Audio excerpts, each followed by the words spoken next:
పరామర్శ అన్న పేరుకే కానీ అతని బల ప్రదర్శన అన్నది చాలా క్లియర్గా మనకందరికీ అర్థమవుతుంది. మాట్లాడితే నాకు భద్రత లేదు అని మాట్లాడతారు. మేము ఎంత క్లియర్గా Z+ సెక్యూరిటీ అనే పర్సన్కి ఎంత భద్రత ఇవ్వాలో అంత భద్రత కూడా పోలీస్ డిపార్ట్మెంట్ వాళ్ళు ఇస్తున్నారు. ఈవెన్ దో ఆయనకి ఇచ్చిన బుల్లెట్ ప్రూఫ్ వెహికల్ కూడా ఆయనకి ప్రతిరోజు ఆయన దగ్గర ఉంటుంది. కానీ ఆయన ఎక్కరు బుల్లెట్ ప్రూఫ్ మేము ఇచ్చిన వెహికల్ ఆయన ఎక్కరు, ఆయన సొంత వెహికల్లో వెళ్తానంటాడు ఆయన. కానీ ఆయన ఎక్కినా ఎక్కకపోయినా ఒక Z+ సెక్యూరిటీ వ్యక్తికి మేము ఇవ్వాలి కాబట్టి బుల్లెట్ ప్రూఫ్ వెహికల్ అక్కడ మేము కంపల్సరీ ఇస్తాం. అంటే నేను ఇక్కడ ఎందుకంటే మాట్లాడుతున్నానండి, ఎవరి భద్రత గురించి అయినా కూటమి ప్రభుత్వం ఎక్కడా కూడా ఎటువంటి పొరపచ్చాలు లేకుండా చాలా ట్రాన్స్పరెన్సీగా భద్రత కల్పిస్తున్నాం. అయినప్పటికీ కూడా కావాలని విద్వేషాలు రెచ్చగొట్టేటట్టుగా మొన్న రీసెంట్గా ఒక పదం ఎవడో అదే రెంటపల్లి విషయంలోనే రప్పా అని చెప్పి నేనే మాట్లాడాను. నేను ఆ రోజు మాట్లాడినప్పుడు చెప్పాను, ఏంటి గొర్రెపోతుల్ని నరికినట్టు గంగమ్మ జాతరలో గొర్రెపోతులు నరికినట్టు రప్పా నరుకుతానని ఒకడంటే ఆ విషయం గురించి ఇలాంటి పత్రికా విలేకరులు ఎందుకంటే అలా తప్పేంటి అని అడిగాడంటే ఒకసారి అతని తాలూకా మానసిక పరిస్థితి ఒకసారి ఆలోచించేయండి. నేను 2-3 సందర్భాల్లో నేను చూశానండి. ఈ మధ్య కాలంలోనే ఒకడు గొడ్డలి పట్టుకుంటాడు ఒక చేత్తో వైసీపీ జెండా పట్టుకుంటాడు. జెండా పట్టుకొని వాడు ఇష్టం వచ్చినట్టు వాడు మాట్లాడతాడు. ఒకసారి ఇక్కడ చూస్తే మీకు నేను తర్వాత పంపిస్తాను. మీకు ఒక పక్క నుంచి గొడ్డలి పట్టుకుంటాడు, ఒక పక్క నుంచి జెండా పట్టుకుంటాడు. వీడు మళ్ళీ వైసీపీ కార్యకర్త. ఇలాంటి వాళ్ళందరినీ అంటే రెచ్చగొట్టే పరిస్థితుల్లో ఇలాంటి వాళ్ళందరినీ కూడా ప్రోత్సహిస్తున్నాడు, హింసను ప్రోత్సహించే పరిస్థితి. ఇంకొకడు మీరేమీ చేయలేరు, ఏం చేస్తారు మేము చూస్తామంటాడు. ఒకడేమో నరికేస్తామంటాడు, ఒకడు కోసేస్తామంటాడు. ఇలాంటి వాళ్ళందరినీ ఎందుకు ఆ మాట మాట్లాడుతున్నారు అంటే తప్పేంటి అని అడిగాడు. సినిమా డైలాగ్ కదా, తప్పేంటి? ఏ సినిమాలో నీకు చంపేసుకోవటాలు చాలా హింస చూపిస్తారు, ఆ హింస అంతా బయట చేస్తే తప్పు లేదా అంటే మీ దృష్టిలో తప్పు కాదా అది? దాని గురించి ఎవరైనా మేము ఏదైనా పోలీస్ కేసు పెడితే అదేదో పోలీసులు హింసించేస్తున్నారు అన్నట్టుగా మాట్లాడే పరిస్థితి కనిపిస్తూ ఉంటే నిజంగా చాలా బాధ అనిపిస్తూ ఉందండి. రాజకీయాలు ఇలాంటి వాళ్ళు ఉండడం అన్నది అర్హత లేని పరిస్థితి.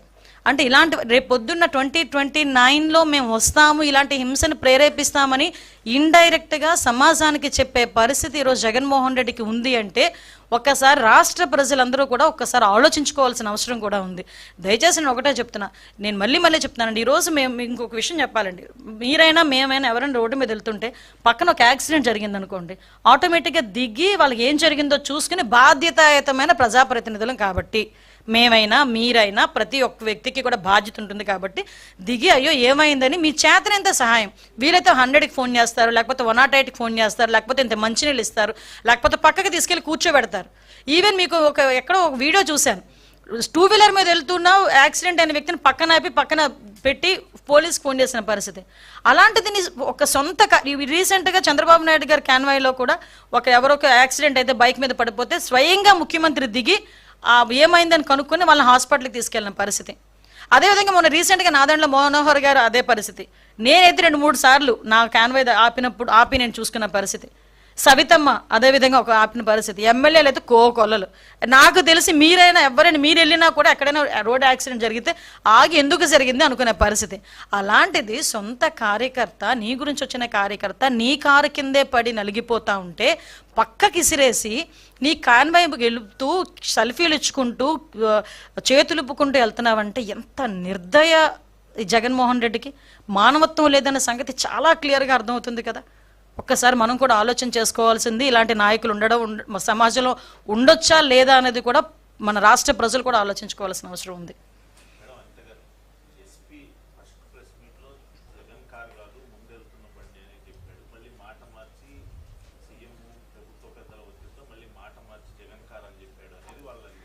క్లియర్లీ ఇక్కడ మీరు ఒకసారి అర్థం చేసుకోవాలండి. ఎస్పీ ఫస్ట్ ప్రెస్ మీట్ పెట్టేటప్పటికి ప్రాథమిక విచారణ అనేది సాగింది. అప్పటి వరకు ఏంటంటే ఇలా చనిపోయాడు పలానా వ్యక్తి, సింగయ్య అన్న వ్యక్తి చనిపోతే ఎలా చనిపోయాడు, ఏదో వెహికల్ గుద్దింది. ఫస్ట్ నుంచి మీకు వచ్చింది ఏంటంటే ఏదో వెహికల్ గుద్ది పక్కకి లాగేశారు అన్నదే మనందరికీ కూడా వచ్చిన information. So as of now ఆ వచ్చిన ప్రాథమిక విచారణ నేపథ్యంలో వచ్చిన అంశాలు బట్టి ఆ రోజు ప్రెస్ మీట్లో మాట్లాడింది. తర్వాత మేము దాని మీద విచారణ కొంచెం కొనసాగించి ఇన్వెస్టిగేషన్ కొంచెం ఇన్డెప్త్కి వెళ్ళేసరికి ఆ వీడియోలు మొత్తం అన్ని కూడా బయటకు వచ్చినాయి. ఇప్పుడు ఎస్పీ స్థాయి వ్యక్తి ఒక వీడియో బయట పెట్టి ఈ వీడియో ద్వారా మేము ఇది కేసు కడుతున్నామంటే దాన్ని మేము క్లియర్ తీసుకోకుండా ఎవరు కూడా అలా చేయరు కదా, ఎవడు వాళ్ళ ఉద్యోగాల మీదకి తెచ్చుకోరు కదా. తర్వాత చాలా క్లియర్గా నిన్ననే ఎస్పీ ఫోన్ మళ్ళీ ప్రెస్ మీట్ పెట్టి ఈ రకంగా జరిగింది, సో మేము ఈ కేసులు కడుతున్నామని చెప్పారు. ఇన్వెస్టిగేషన్ తర్వాత వచ్చి నేను ఇన్ఫర్మేషన్ కాబట్టి చెప్పాం.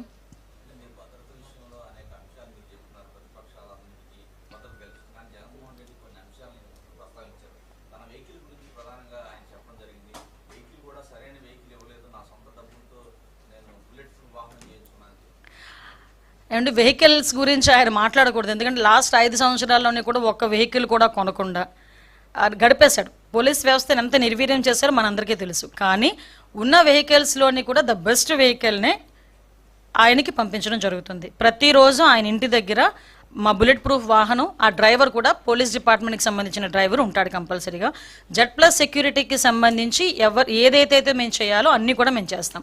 ఆ ట్వీట్లోని కూడా ఈ రోప్ పార్టీల గురించి వాటి గురించి మాట్లాడారు. సిచ్యువేషన్ బేస్ చేసుకుని రోప్ పార్టీలు పెడతారు తప్పించి జెడ్+ సెక్యూరిటీలోని రోప్ పార్టీ ఉండాలి అంటే ఇలాంటి అంశాలన్నీ ఇప్పుడు గుర్తొచ్చినాయి. కానీ ఆయనకి ఎందుకు మీదకి వచ్చారని, నువ్వు రమ్మని చెప్పావు, మీరు రమ్మని, మీరే కదా ర్యాలీకి రండి, పలానా చోట ఎంతమంది ఉండండి, పలానా చోట ఎంతమంది ఉండండి అన్నారు.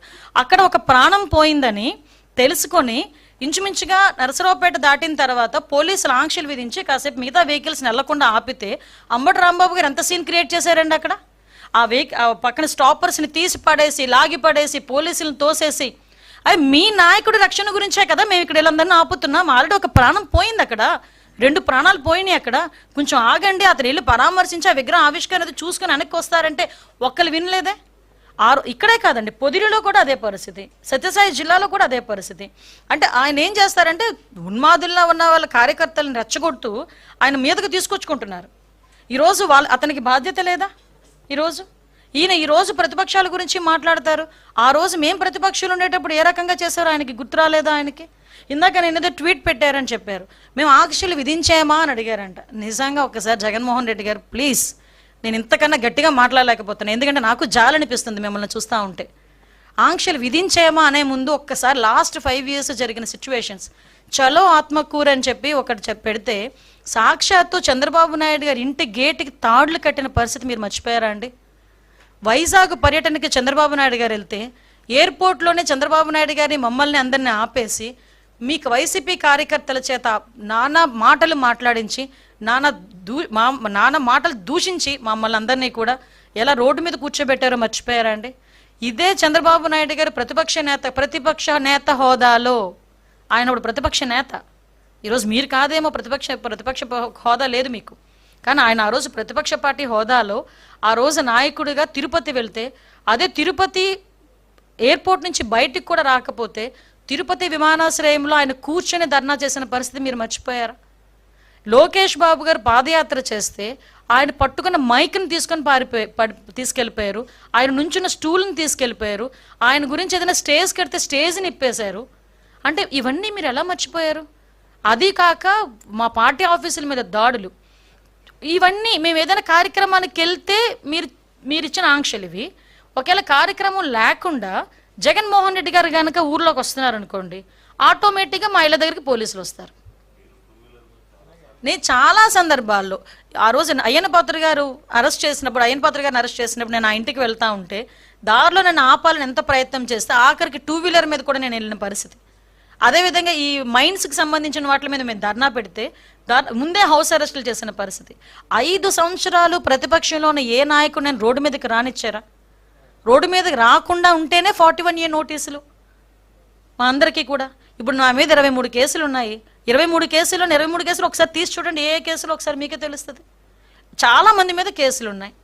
అంటే నేనేమంటానంటే ఈయన ఆంక్షలు విధించానా అని అంత అమాయకంగా మాట్లాడుతూ ఉంటే నిజంగా చాలా బాధ అనిపిస్తుందండి. ఈయనకి నిజంగా మతిమరుపు ఏమైనా వచ్చేసిందా ఆయనకి? జెడ్+ సెక్యూరిటీ ఉన్న వ్యక్తికి బుల్లెట్ ప్రూఫ్ పంపిస్తే నా దగ్గర బుల్లెట్ ప్రూఫ్ లేదంటాడు. అంటే అబద్ధాలు, నోరిప్పితే అబద్ధాలు. అంటే నెమ్మదిగా నంగనాచిలా కూర్చొని ప్రెస్ ముందు కూర్చొని లేదంటే ట్వీట్ పెట్టేస్తే జనాలు నమ్మేస్తారు అనుకుంటున్నారా? వాస్తవాలు కదా.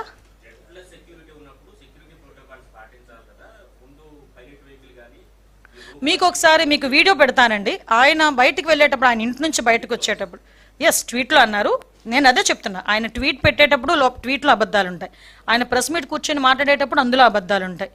అవి మేము వాస్తవాలు మేము చెప్పాలి కాబట్టి మీకు చాలా క్లియర్గా చెప్తున్నాం. జగన్మోహన్ రెడ్డి ఇంటి నుంచి బయటకు వచ్చిన తర్వాత ఆయన మళ్ళీ ఏదైనా ప్రాబ్లం ఫేస్ అవుతుందేమోనని, జనాలు ఎక్కువ మంది వస్తారు కదా అని ఆయన జెడ్ ప్లస్ సెక్యూరిటీ అనే వ్యక్తిని 3 వెహికల్స్ ముందు పైలట్ వెళ్ళినాయి. అందులో ఒక డిఎస్పీ కూడా ఉన్నాడు. 3 వెహికల్స్ వెళ్ళినాయండి పైలట్. ఎందుకు నేను ఇంత మాట్లాడుతున్నా, ఫస్ట్ నేను వెహికల్ వీడియో చూశాను. 3 వెహికల్స్ నేను చూసుకున్నా ఎన్ని వెహికల్స్ వెళ్తున్నాయి ముందు. నేను పైలట్, ఎస్కార్ట్ కాక ఇంకో 2-3 వెహికల్స్ ఎక్స్ట్రాగా మేము పంపించుకున్నాం. అరే మీరు కంట్రోల్ చేయాల్సిన మీ కార్యకర్తలు మీరు కంట్రోల్ చేయకుండా అది ఒకటేనండి నేను చెప్తున్నాను. మాట్లాడితే మా భద్రత గురించి మాట్లాడుతున్నారు. అరే నీ వెనకాతల నుంచి అన్ని ఒకడు రప్పా మనం కోస్తానంటే నువ్వెందుకు మాట్లాడలేకపోయావు ఆ రోజు? అదెందుకు ఆలోచన చేయట్లే? అది సొసైటీ ఇప్పుడు నీ భద్రత గురించి ఆలోచిస్తున్నావు. నీ కార్యకర్త వల్ల సమాజానికి థ్రెట్ ఉంది ఈరోజు. ఆ సొసైటీ భద్రతని ఎవడు కాపాడతాడు? నీ కార్యకర్త నీ ర్యాలీలో నుంచొని రప్పా నరుకుతానని ఒకడంటాడు, కోసేస్తాను ఒకడంటాడు, రాజారెడ్డి రాజ్యాంగం మళ్ళీ తిరిగి రాస్తామని ఒకడంటాడు, ట్వీట్లు ఫేస్బుక్లో నోటుకొచ్చినట్టు పెడతాడు, ఒకడు గొడ్డలు పట్టుకుంటాడు, ఒకటి వేట కొడవలు పట్టుకుంటాడు.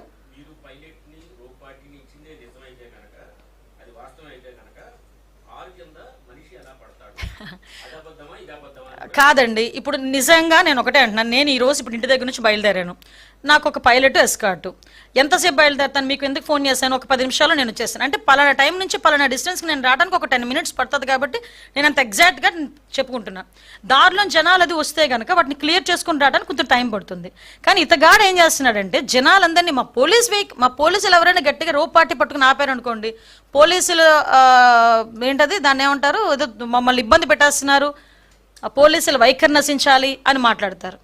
ఈరోజు మీ వాళ్ళేమో ఎలాగో నిజంగా చెప్తున్నా, ఈ మాట అనకూడదు, ఒక ఉన్మాదుల్లో రప్పించుకుంటున్నారు. మీరు రప్పించుకొని ఒక రోప్ పార్టీ పెట్టి, అంటే 90 కిలోమీటర్లు నేను రోప్ పార్టీ పెట్టగలనా?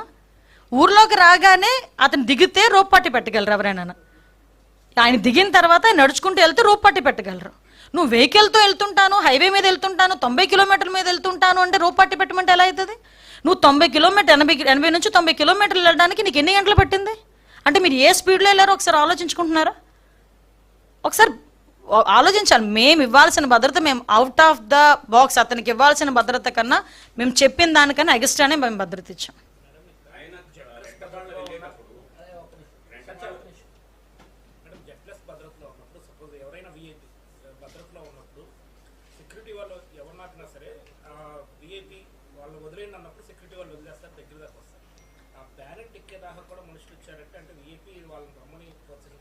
ఎగ్జాక్ట్లీ. ఇప్పుడు మీరు వచ్చిన తర్వాత అతను షేక్ హ్యాండ్ అంటే అతన్ని ఎలాగ క్రియేట్ చేసుకుంటారంటే, ఒకటండి బ్లెండర్గా ఒకటే మనం ఆలోచించుకోండి. అతను వెళ్ళేది ఒక పరామర్శకి వెళ్ళేటప్పుడు అంత ర్యాలీ అవసరమా? అంత బల ప్రదర్శన అవసరమా? నీ కార్యకర్త చనిపోయాడు, విగ్రహం పెట్టుకున్నావు, ఎందుకు చనిపోయాడో తెలియదు, బెట్టింగ్లో చనిపోయాడో ఏ విషయంలో చనిపోయాడో విగ్రహం పెట్టావు, ఆ విగ్రహాన్ని ఆవిష్కరించడానికి వెళ్ళావు, ఆ కుటుంబాన్ని పరామర్శించడానికి వెళ్ళినప్పుడు బల ప్రదర్శన దేనికి? బల ప్రదర్శన చేస్తూ 4-5 గంటలు 5-5 గంటలు నువ్వు హైవే మీద నెమ్మదిగా నీ జనాలందరితో వెళ్తానంటే ఎంతమంది ప్రజలకు ఇబ్బంది కలుగుతుంది? అది ఎందుకు ఆలోచన చేసుకోవట్లేదు? ఈరోజు మాట్లాడితే పోలీసులు భద్రత ఇవ్వలేకపోయారు, పోలీసులు అంతకు మించి మాకు పరిధి మించి దాటి ఈరోజు భద్రత ఇచ్చాం. ఈరోజు అంతవరకు కాదండి, నీ వెహికల్ కింద మనిషి పడితే సెన్స్ తెలీదా?